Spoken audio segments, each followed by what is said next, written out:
నమస్తే, welcome to ARK TV. Brahmanandam ఈ పేరు గురించి తెలుగు ప్రేక్షకులకు, తెలుగు ప్రజలకు ప్రత్యేకంగా గుర్తు చేయాల్సిన పని లేదు. 3 తరాలను తన కామెడీ టైమింగ్తో ఉర్రూతలూగించారు. 1100కి పైగా సినిమాల్లో ఈయన నటించారు. నవ్వించడంలో బ్రహ్మానందాన్ని మించిన వారు మరొకరు లేరని చెప్పొచ్చు. తెలుగు సినీ చరిత్రను రాస్తే అందులో ఖచ్చితంగా ఓ అధ్యాయం బ్రహ్మానందం పేరిట ఉండాల్సిందే. 2K కిడ్స్ సోషల్ మీడియా యుగం బ్రహ్మానందం లేకుంటే ఏమైపోయేవాళ్ళో అని ఊహించుకుంటూనే భయంకరంగా ఉంది అని బ్రహ్మానందం స్టైల్లో చెప్పాల్సి వస్తుంది. బ్రహ్మానందం చేయని పాత్ర అంటూ లేదు. ఎన్నో సినిమాల్లో ఎన్నో చిత్ర విచిత్రమైన పాత్రలతో ప్రేక్షకుల్ని నవ్వించారు. కొన్నిసార్లు ఆడియన్స్ చేత కంటతడి కూడా పెట్టించారు. కానీ బ్రహ్మానందం అంటే అందరికీ నవ్వులే గుర్తొస్తాయి. బ్రహ్మానందంలో గొప్ప నటుడు దాగి ఉన్నాడు. కానీ ఆయన కామెడీ టైమింగ్తోనే అందరినీ ఇష్టపడతారు. ఇలా తన కామెడీతో బ్రహ్మానందం తెలుగు చిత్రసీమలో తనకంటూ చెరగని ముద్ర వేసుకున్నారు.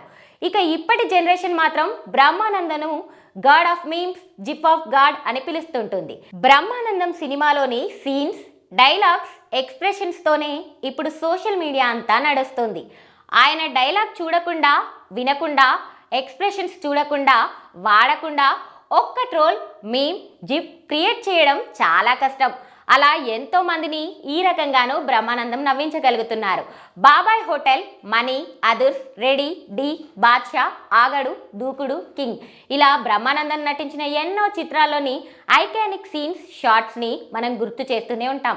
బ్రహ్మానందం అనే పేరుకు తగ్గట్టుగా అందరికీ ఆనందాన్ని పంచుతుంటారు ఆయన. ఆయన చూస్తేనే అందరికీ బ్రహ్మానందం కలుగుతోంది.